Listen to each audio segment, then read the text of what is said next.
أعوذ بالله من الشيطان الرجيم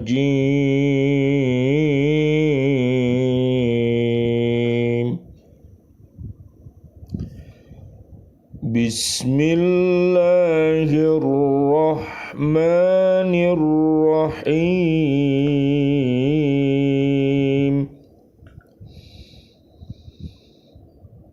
فتولى عنهم وقال يا قوم لقد أبلغتكم رسالات ربي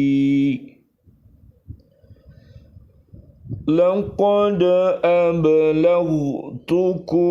رسالات ربي ونصحت لكم فكيف آسى على قوم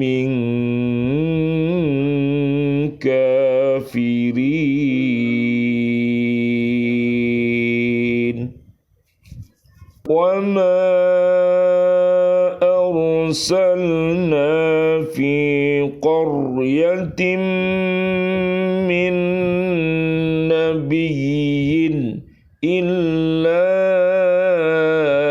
أخذنا أهلها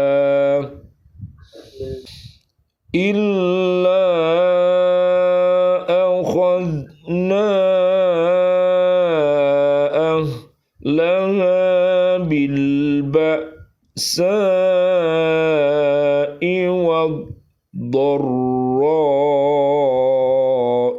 لعلهم يضرعون. Maka Syuaib meninggalkan mereka seraya berkata, wahai kaumku, sungguh aku telah menyampaikan amanat Tuhanku kepadamu dan aku telah menasihati kamu, maka bagaimana aku akan bersedih hati terhadap orang-orang kafir. Dan kami tidak mengutus seorang nabi pun kepada sesuatu negeri, lalu penduduknya mendustakan nabi itu, melainkan kami timpakan kepada penduduknya kesempitan dan penderitaan, agar mereka tunduk dengan merendahkan diri. Surat Al-A'raf ayat 93 dan 94. Bismillahi tawakkaltu 'alallah la haula wala quwwata illa billahil aliyyil azim. Asyhadu an la ilaha illallah wa asyhadu anna Muhammadar Rasulullah. Allahumma hdina siratal mustaqim, siratal anbiya'i wal mursalin.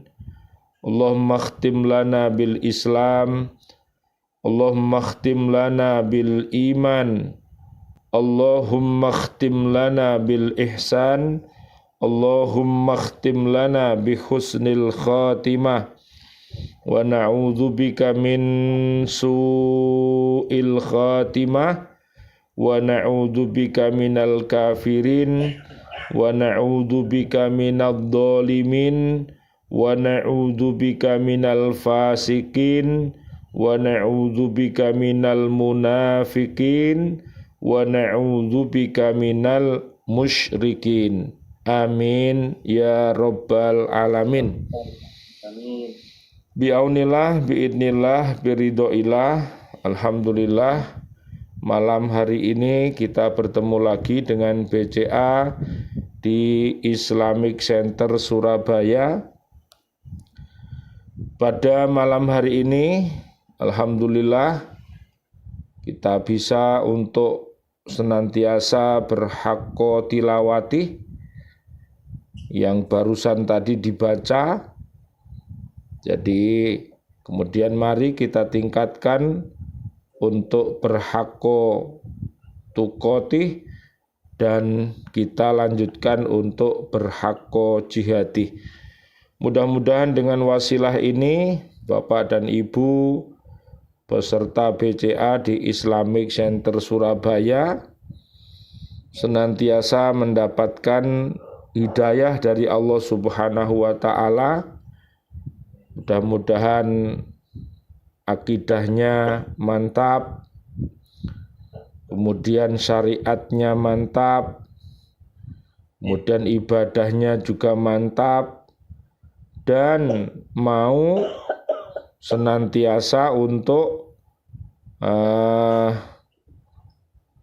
membaca kisah-kisah para nabi dan rasul, ya, beserta para umat-umatnya, ya, karena di dalam Al-Quran ini paling banyak isinya yaitu tentang kisah-kisah para nabi dan rasul, kemudian juga tentang ilmu. Jadi Bapak dan Ibu sekalian, ilmu ini bisa menyebabkan sebuah amalan dari kita ini diterima karena didasari dengan ilmu. Di orang ngaji kalau tidak didasari dengan ilmu maka juga salah. Lah ilmunya ngaji itu namanya ilmu tajwid. Jadi kalau kita baca ya tajwid harus kita pasang. Kalau kita baca sementara tajwid ditinggal, ya otomatis bacaannya akan salah. Ya, makanya perlu memahami kaidah-kaidah itu sehingga pada waktu membaca sambil kita praktekkan ya cara baca-bacanya itu. Sekali lagi mudah-mudahan panjenengan semuanya bisa melakukan sesuatu itu ya dengan dasar iman, kemudian ilmu, kemudian amal, kemudian ikhlas, dan mudah-mudahan panjenengan diberi yaitu istiqomah. Ya, istiqomah itu adalah kesiapan panjenengan untuk senantiasa kita untuk berhakko tilawatih tadi. Mudah-mudahan apa yang kita lakukan ini akan menjadi hasanah bagi kita waktu kita masih hidup, dan hasanah juga pada saat kita mau meninggal dunia, dan hasanah juga nanti waktu kita berada di alam barzah, dan mudah-mudahan hasanah pula pada saat kita dibangkitkan, dan mudah-mudahan Allah menolong kita pada waktu kita ini melewati sirotol mustaqim. Mudah-mudahan panjenengan semuanya, keluarga panjenengan dan umat Islam ini terbebas dari siksaan api neraka. Amin amin ya robbal alamin. Sekarang kita lihat surat Al-A'raf ayat 93-nya, ketika adab itu menimpa kaum Nabi Syu'aib alaihi salam, lalu dia pergi meninggalkan mereka. Dengan penuh kesedihan ia berkata, "Wahai kaumku, aku telah menyampaikan risalah Tuhanku kepadamu, dan aku telah melaksanakan tugasku terhadapmu, dan aku telah memberikan nasihat yang cukup kepadamu, namun kamu membelakangi kesemuanya itu. Maka mengapa aku harus bersedih hati terhadap orang-orang yang kafir?" Jadi kalau risalah ini sudah disampaikan, Ya Bu, jadi Al-Quran ini sudah disampaikan, Al-Hadis itu sudah dibacakan, kemudian sementara umat itu masih milih kufur, dolim, fasik, munafik, dan musyrik, maka kita pasrahkan kepada Allah, karena manusia itu hanya bisa apa Bu? Apa Pak? Manusia hanya bisa berusaha, Allah yang menentukan. Jadi kita yang penting tetap ya beristiqomah untuk berdakwah ini. Ya, nanti keluarga besar kita, teman-teman kita, kaum muslimin mau mengambil pelajaran itu tergantung hidayah pada mereka. Kemudian Nabi Syuaib alaihissalam diutus Allah untuk menuntun kaumnya kepada agama yang benar untuk mencapai ridho Allah serta kebahagiaan dunia dan akhirat. Untuk itu Nabi Syuaib telah mencurahkan segenap tenaganya, tetapi mereka telah memilih jalan kesesatan. Jadi para nabi dan rasul itu karena umat pilihan, ya. Jadi mereka semuanya adalah umat yang terbaik yang dikirim oleh Allah untuk menjadi pembimbing bagi umat manusia. Namun mereka masih memilih jalan lain, bukan jalan Islam, tapi yang dipilih adalah jalan lain. Nah, siapa yang memilih jalan selain jalan Islam, maka dia akan dimurkai dan sesat, ya. Mereka bahkan mendustakannya serta mengancam untuk mengusir dari tanah airnya. Mereka telah melemparkan diri mereka sendiri ke jurang kebinasaan. Karena kekafiran mereka terhadap Allah dan Rasul-Nya, sungguh Allah tidak mendolimi mereka. Jadi sekali lagi, kalau kita berbuat dolim, itu nanti kedoliman itu akan kembali kepada diri kita sendiri, begitu ya. Coba sekarang kita lihat pada ayat 94-nya. Dalam ayat ini dijelaskan bahwa salah satu dari ketetapan Allah yang berlaku ialah bahwa Dia mengutus rasul-rasulnya kepada suatu umat.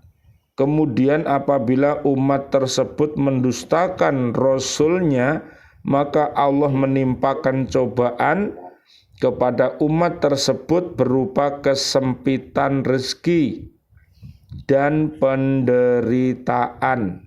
Nah, jadi sekali lagi tolong diperhatikan. Jadi kalau orang itu sudah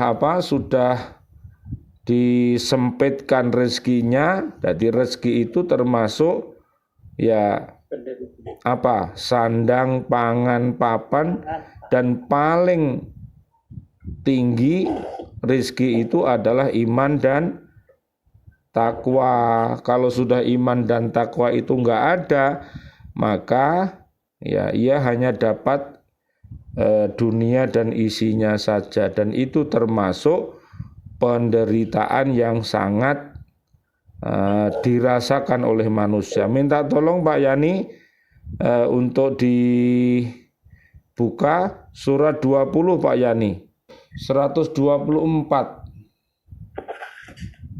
Ya.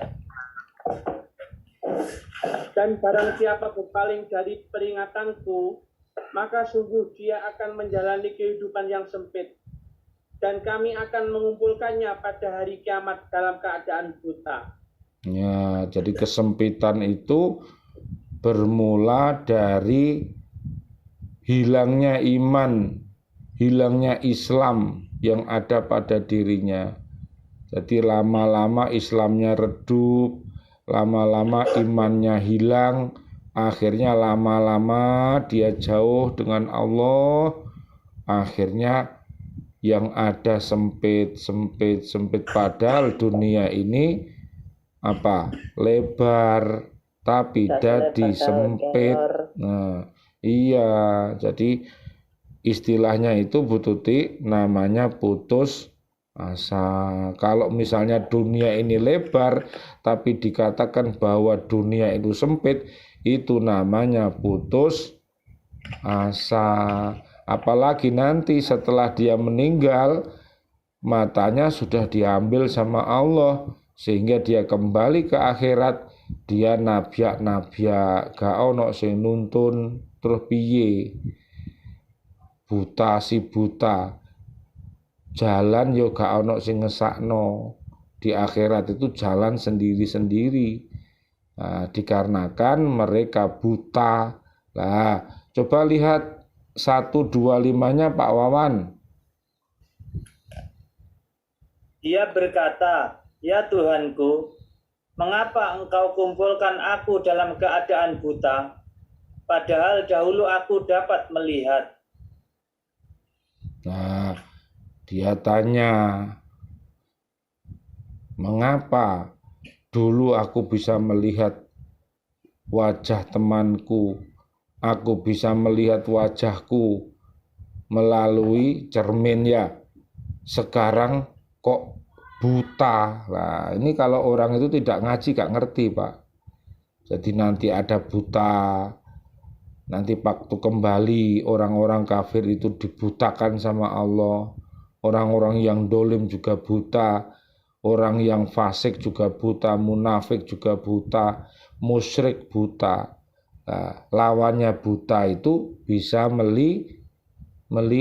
Orang-orang beriman ya, orang-orang Islam itu diberi pandangan yang terang ya, tidak seperti mereka yang waktu hidup di dunianya dia kufur kepada Allah. Coba lihat 126-nya Pak Iksan. Ya Ustaz. Dia Allah berfirman, "Demikianlah dahulu telah datang kepadamu ayat-ayat kami, dan kamu mengabaikannya. Jadi begitu pula pada hari ini kamu diabaikan." Oh, biyen kowe jering aku hamba, tapi sing mbok sembah kok malah iblis. Ya kono celukun iblise. Iblise yo berhalae recamu celuken saiki. Kowe gak ngurusi. Saiki kowe gak tak urusi. Loh. Jadi begitu, makanya hati-hati. Coba minta tolong Bu Tuti. 2 surat Al-Baqarah Bu Tuti. 256 Bu Tuti. Tidak ada paksaan dalam menganut agama Islam. Sesungguhnya telah jelas perbedaan antara jalan yang benar dengan jalan yang sesat. Barang siapa ingkar kepada Togut dan beriman kepada Allah, maka sungguh dia telah berpegang teguh pada tali yang sangat kuat dan tidak akan putus. Allah Maha Mendengar, Maha Mengetahui. Jadi maksudnya kita ini sudah diberi perangkat kita kemarin tuh loh Pak. Masih ingat nggak Pak? Apa? Allah memberikan apa? Fisik, ya Pak. Badan kita itu loh Pak. Ya, kita dikasih badan sama Gusti Allah, fisik toh. Makanya bangunlah badannya, bangunlah jiwanya. Ya Pak. Jadi bangunlah, untuk dibangun. Lah diri itu untuk dibangun, fisiknya untuk dibangun. Nek loro ya ditambahno. Aja kok fisike loro, bahno loro ya wis lah, ya cuma iso-iso mati. Jadi kita kalau cinta ke fisik kita, ya modar temen. Ya, jadi kalau fisik kita misalnya pegel, ya perlu di istirahat no. Kalau itu kaitannya sakit ya diobatkan ya. Kemudian Allah ngasih apa lagi? Akal. Dengan akal itu bisa mikir-mikir. Oh iki Al-Qur'an, oh iki Al-Hadis, oh iki dawe Gusti Allah, oh iki dawe Kanjeng Nabi. Kudu ngerti. Ojo sampai urip iki koyok penguripan. Pokoknya kan sing penting urip, Pak.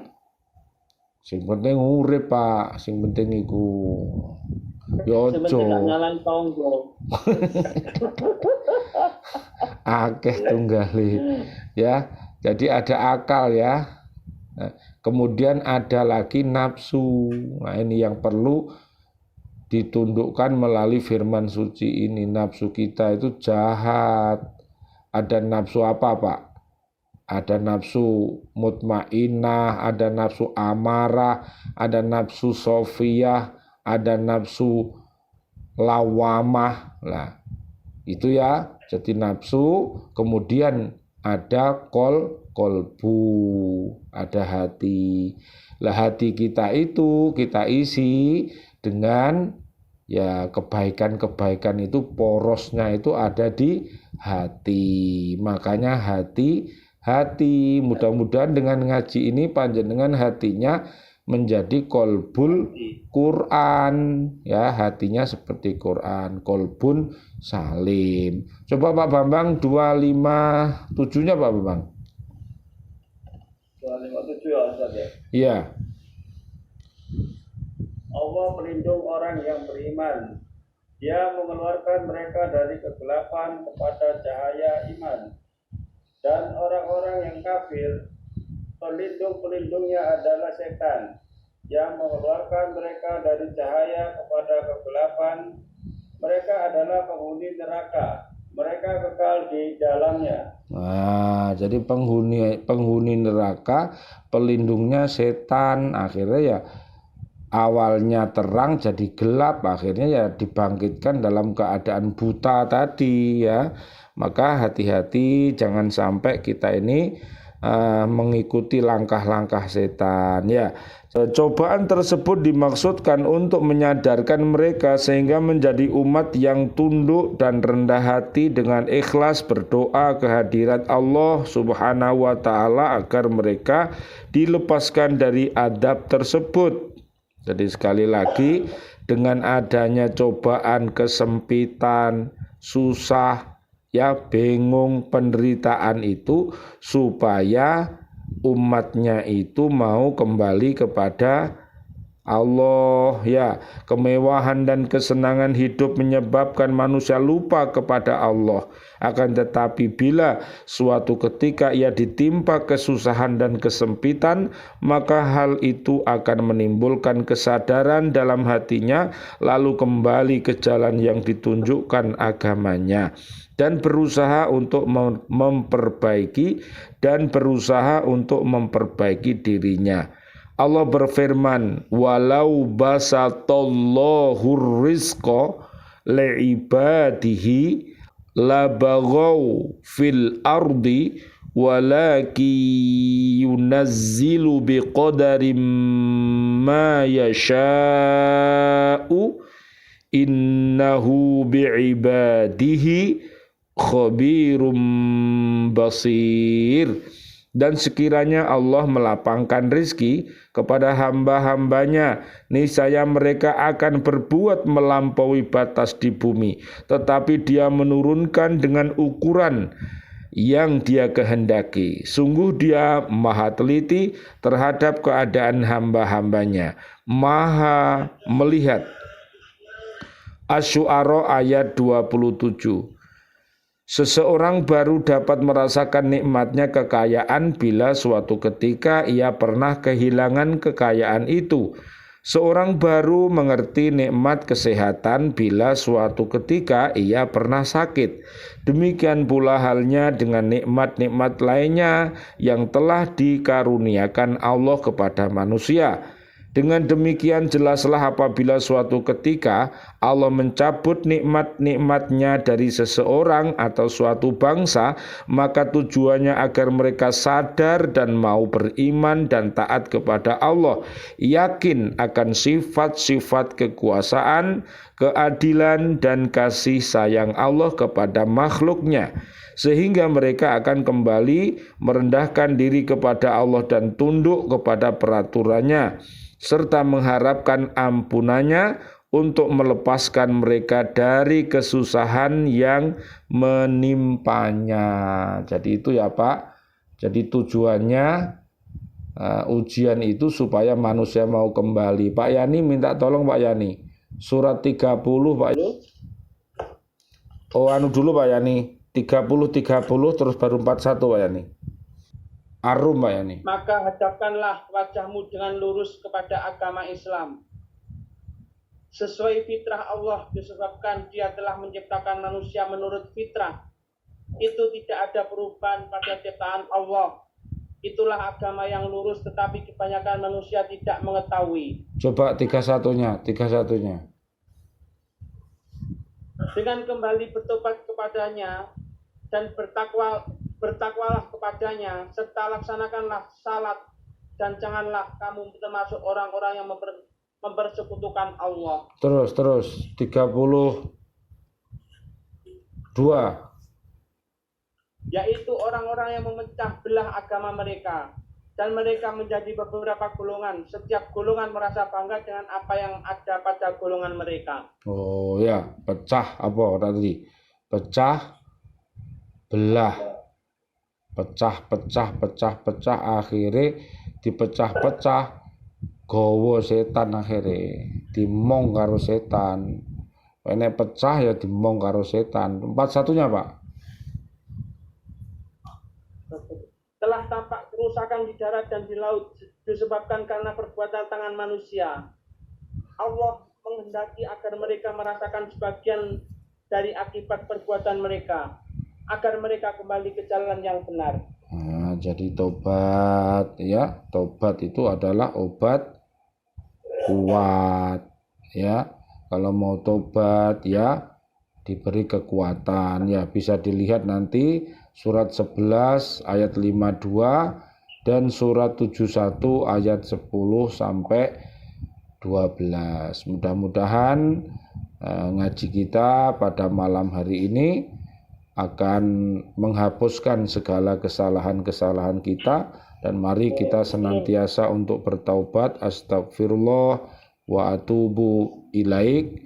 Ya, mari kita berdoa. Bismillahirrahmanirrahim. Rabbana taqabbal minna innaka antas samiul alim wa tub alaina innaka antat tawwabur rahim. Walhamdulillahi rabbil alamin. Wal afu minkum. Wassalamualaikum warahmatullahi wabarakatuh. Waalaikumsalam warahmatullahi wabarakatuh. Terima kasih semuanya Pak Wawan. Terima kasih Ustaz. Ya Pak Yani, salam Pak Bambang, Bu Tuti, Pak Isan. Insya Allah hari Senin kita ketemu lagi di Islamic Center. Matur nuwun nggih. Nggih, mudah-mudahan enggak hujan deras. Nggih, monggo kula live dulu nggih. Nggih. Assalamualaikum. Nggih, terus nggih.